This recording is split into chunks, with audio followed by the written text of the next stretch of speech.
கடகராசிக்கு டிசம்பர் 2025 ஆண்டின் கடைசி மாதம் எத்தகைய ஒரு மாதமாக இருக்க போகிறது கடகராசிக்குன்னு பார்க்க போறோம்.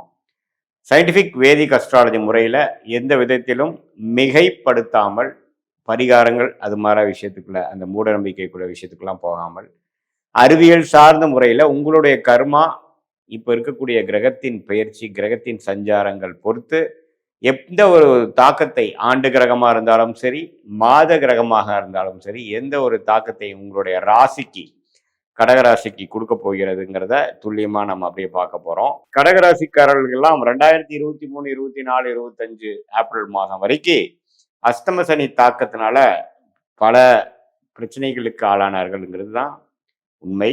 வயசு வித்தியாசம் இல்லாமல் அந்தந்த வயசுக்கு ஏற்ற அந்தந்த வாழ்க்கைக்கு சம்பவங்கள் அந்தந்த வயசுல வரக்கூடிய சம்பவங்கள் வந்து கொஞ்சம் சாதகமற்ற சம்பவங்களாகவும் கொஞ்சம் இழுபறியாக இருக்கக்கூடிய விஷயமாகவும் நமக்கு ஒரு மன குழப்பத்தையும் பிரச்சனையும் கொடுக்கக்கூடிய அமைப்பாக இருந்தது. ஃபார் எக்ஸாம்பிள், இளைய கடகராசிக்காரர்கள்லாம் பார்த்தீங்கன்னா கரியர்ல செட் ஆகிறதுக்கு வேலை வாய்ப்பு கிடைக்கிறது இல்லை, வேலையில வந்து திடீர்னு ஒரு மாற்றங்கள், உறவுகளில் காதல் விஷயத்துல மாட்டிட்டு கொஞ்சம் பிரச்சனை ஆகிறது, கல்யாணம் ஆகாம பிரச்சனையா போயிட்டு இருக்கிறது, ஃபினான்ஷியல் விஷயங்கள் கடன் விஷயங்கள்லாம் கொடுத்துட்டு இருந்தது. இதே மாதிரி ஒரு மிடில் ஏஜ் தொழிலதிபர்களுக்கு பார்த்தீங்கன்னா திடீர் தொழிலில் முடக்கம், பிரச்சனைகள், பங்குதாரர்கள் பிரச்சனைகள், கடன் தொல்லைகள் அதெல்லாம் கொடுத்ததுங்க. இதே மாதிரி வெளிநாட்டில் இருக்கிறவங்களுக்குலாம் பார்த்தீங்கன்னா அங்கே இருக்கிற சூழ்நிலை வந்து கொஞ்சம் விசா ப்ராப்ளம், வேலை ப்ராப்ளம், சில சௌரியம் இல்லாத ஒரு சூழ்நிலை, ஒர்க் பண்ணுற இடத்துல சௌரியம் இல்லாத சூழ்நிலை, நல்ல ஒரு உத்தியோகத்தில் நல்ல ஒரு சாட்டிஸ்ஃபேக்ஷன் கிடைக்காமல் திடீர் என்ன வேணால் நடக்குங்கிற மாதிரி ஒரு அமைப்பெல்லாம் கொடுத்துட்டு இருந்தார். பட் அந்த அஸ்தமசனி தாக்கத்திலிருந்து வெளியில வந்து இப்போ கொஞ்சம் 5-6 மாதங்கள் ஆனாலும் சில முன்னேற்றங்கள் பெற்றாலும் இன்னுமே பார்த்தீங்கன்னா சில விஷயங்கள் நடக்காமல் காத்திருக்கக்கூடிய கடகராசிக்காரர்களாக நீங்கள் இந்த டிசம்பர் மாதம் என்ன ஆகுதுன்னா உச்சகுரு பார்த்தீங்கன்னா முதல் ஒரு வாரம் 10 நாளுக்கு பார்த்தீங்கன்னா ராசி அதிபதியாகிய செவ்வாயே பார்க்குறார். ஸோ ராசி அதிபதியாகிய செவ்வாயவே அவர் பார்க்கும் பொழுது நல்ல ஒரு தன்மை, அது 5ஆம் வீட்டில் ஆட்சி பெற்றிருக்கும் பொழுது பார்க்கும் பொழுது சுக்கரனோட சேர்ந்து சூரியனோட சேர்ந்து பார்க்கும் பொழுது நல்ல ஒரு ஃபர்ஸ்ட் 2 வீக்ஸ் ஆஃப் டிசம்பர் வந்து நல்ல விஷயங்கள், அற்புதமான விஷயங்கள், மேஜிக் மாதிரி சில விஷயங்கள் நடக்கக்கூடிய அமைப்பு கண்டிப்பாக உண்டு. ஸோ ஃபர்ஸ்ட் 2 வீக்ஸ் ஆஃப் டிசம்பரை கொஞ்சம் நல்லாவே நீங்கள் யூஸ் பண்ணிக்கணும், உபயோகப்படுத்தி கொள்ள வேண்டும். ஸோ இதுலேருந்து நீங்கள் என்ன மாதிரி விஷயங்கள் நடக்கலாம்னா, இளைய வயதினர்களுக்கு பார்த்தீங்கன்னா காதல் கை கூடுறது, தனக்கு படிக்கக்கூடிய விஷயத்தில் கொஞ்சம் முன்னேற்றங்கள் பெறுவது, ஸ்கோர் நல்லா பண்ணுறது, அவங்க எதிர்பார்க்கக்கூடிய வேலை மாற்றங்கள் வந்து கிடைக்கிறது. அதே மாதிரி தொழில் முனைவோர் பார்த்தீங்கன்னா திடீர் பண வரவு, கொஞ்சம் திடீர்னு நல்லாவே பிஸ்னஸ் டெவலப் ஆகி போகிறது, எதிர்பார்க்குற பணம் வந்து சேர்றது, அது மாதிரி விஷயங்கள். அதே மாதிரி சீனியர் சிட்டிசனுக்கு பார்த்தீங்கன்னா உடல் உபாதைகள் குறைந்து குழந்தைகள்னால நல்ல அனுகூலம் பெறக்கூடிய, மனம் சந்தோஷம் பெறக்கூடிய ஒரு அமைப்பு கொடுக்கக்கூடியது கடகராசிக்காரருக்கு உண்டு. செகண்ட் ஆஃப் பார்த்தீங்கன்னா ஒரு மாதிரியான ஒரு சுமாரான ஒரு அமைப்பு. ஏன்னா ஒரு 6ஆம் இடத்துக்கு செவ்வாய் போகிறார், சூரியன் போகிறார், சுக்கிரன் போகிறார். ஸோ பார்த்தீங்கன்னா கொஞ்சம் உடல் உபாதைகள், கடன், நோய், வம்பு வழக்குகள்லாம் கொஞ்சம் தலை தூக்குறதுக்கு வாய்ப்பு இருக்குது. So 2 weeks of first 2 weeks of December பார்த்தீங்கன்னா சில விஷயங்கள் நீங்கள் சாதகமாக செய்து கொள்ள வேண்டிய ஒரு அமைப்புகள் கண்டிப்பாக இருக்கு, வயது வித்தியாசம் இல்லாமல்.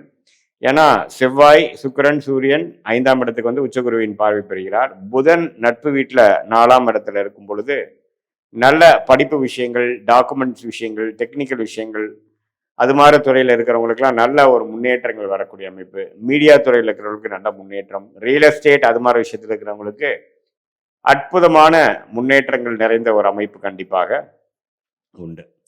ஸோ இதுதான் பார்த்தீங்கன்னா உங்களுக்கு கடகராசிக்காரர்களுக்கு டிசம்பர் மாதம் எப்படி வந்து ஓப்பன் அப் ஆகுது. இதுவரை நீங்கள் செப்டம்பர், ஆகஸ்ட், செப்டம்பர், அக்டோபர்லாம் சில விஷயங்கள் எதிர்பார்த்துட்டு இருந்த விஷயங்கள்லாம் பார்த்தீங்கன்னா டக்குன்னு முடிவு பெற்று நல்ல மன சந்தோஷம் பெறக்கூடிய, சாட்டிஸ்ஃபேக்ஷன் வரக்கூடிய, ஃபுல்ஃபில்மெண்ட் கிடைக்கக்கூடிய ஒரு அற்புதமான டைம்லாம் கொஞ்சம் வரக்கூடிய அமைப்புகள் இருக்குது.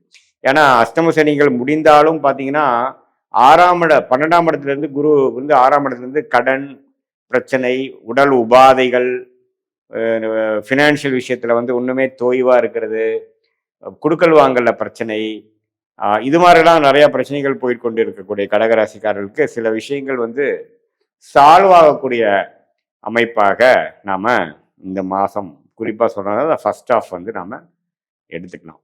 ஸோ இதுதான் வந்து ஒரு பொதுவான கடகராசிக்காரர்களோட பலனே தவிர, நீங்கள் உங்களுடைய ஜென்ம ஜாதகத்துல நீங்க பிறந்த தேதி, பிறந்த நேரம், பிறந்த ஊரெல்லாம் கொடுத்து நீங்க நம்ம ஜாதகம் பார்க்கும் பொழுது நீங்க என்ன தசாபுக்திகள் போயிட்டு இருக்கு, நீங்க என்ன லக்னத்துல பிறந்தீங்கிறதெல்லாம் நம்ம பார்த்து அந்த தசநாதன் புக்திநாதன் எந்த ஸ்தானபலம் திக்பலத்துல இருக்காங்க, அது என்ன ஆதிபத்தியம் பெற்றிருக்குது, அதெல்லாம் சேர்த்து நாம் இப்போ டிஸ்கஸ் பண்ண அந்த கோச்சார கிரக பயிற்சி அமைப்போட சேர்த்து வச்சு பார்க்கும் பொழுது துல்லியமான சயின்டிஃபிக் வேதிக் அஸ்ட்ராலஜி முறையில் அடுத்த வரக்கூடிய 3 மாதங்கள் எப்படி இருக்குது, அடுத்த வரக்கூடிய 6 மாதம் 1 இயர் எது மாதிரி ஒரு திசையில் நம்மளுடைய வாழ்க்கை பயணம் திரும்ப போகிறது, என்னென்ன பிராப்தங்கள் காத்திருக்குது, என்னென்ன பிராப்தங்கள் நமக்கு இல்லை அப்படிங்கிறத உங்கள் ஜாதகத்தில் இருக்கக்கூடிய கர்மாவின் அடிப்படையில் தெரிந்து கொண்டு எதையும் மிகைப்படுத்தாமல் பரிகாரங்கள் அது மாதிரி விஷயத்துக்குள்ள போய் குழப்பாமல் எது நடக்குங்கிறது கிளாரிட்டியோட பார்த்து அதுக்கு தகுந்த மாதிரி நம்மளுடைய செயல்கள் திட்டங்களை நீங்கள் தீட்டி தேவையற்ற அனாவசிய செலவுகள், அனாவசிய முயற்சிகள், அனாவசிய சமய விரயங்களை தவிர்த்தேயானால் நீங்கள் எதிர்நீச்சல் போடாமல் இப்போ நமக்கு என்ன பண்ணணும், நமக்கு என்ன மாதிரி வேலை நமக்கு கிடைக்கிற மாதிரி இருக்கு, எப்போ வேலை மாறலாம், எப்போ வந்து வீடு கட்டலாம், எப்போ வந்து நாம வியாபாரத்தை அபிவிருத்தி பண்ணலாம், எப்போ வந்து இப்படியே கடன் பிரச்சனையாவே இருக்கு, எப்போ நம்ம கடன் அடையும், எப்போ நமக்கு லாபங்கள் அதிகமாகும், எப்போ வந்து நம்மளுடைய தடைகளாகவே இருந்து கொண்டு இருக்கக்கூடிய திருமண விஷயங்கள் நடைபெறும். இது மாதிரி பல விஷயங்கள் வந்து நம்ம ஜாதகத்துல ஒளிந்து கொண்டு இருக்கும். அந்த தசா புக்தி அந்தரம் சூக்ஷ்மத்தை துல்லியமாக பார்த்து அடுத்தடுத்து வரக்கூடிய தசா புக்தி அந்தரங்கள்லாம் எப்படி இருக்குங்கிறத வைத்து அதுக்கு தகுந்த மாதிரி நீங்க வாழ்க்கையில ஒரு திட்டங்கள், ஒரு பிளான், மென்டல் மேக்கப்போட நீங்க இருந்தீங்கன்னா நீங்க தேவையில்லாம நம்ம என்ன பண்ண போறோம், நமக்கு எந்த ஒரு விஷயங்கள் எந்த நேரத்தில் பண்ணால் ஆபத்தையும் பிரச்சனையும் கொடுக்குமோ அது மாதிரி டைமில் நம்ம பண்ணி அப்புறம் கடைசியாக பார்த்தீங்கன்னா ஐயோ நம்ம கொஞ்சம் அவசரப்பட்டுட்டோமோ அப்படிங்கிற மாதிரி ஒரு விஷயம் இருக்குது.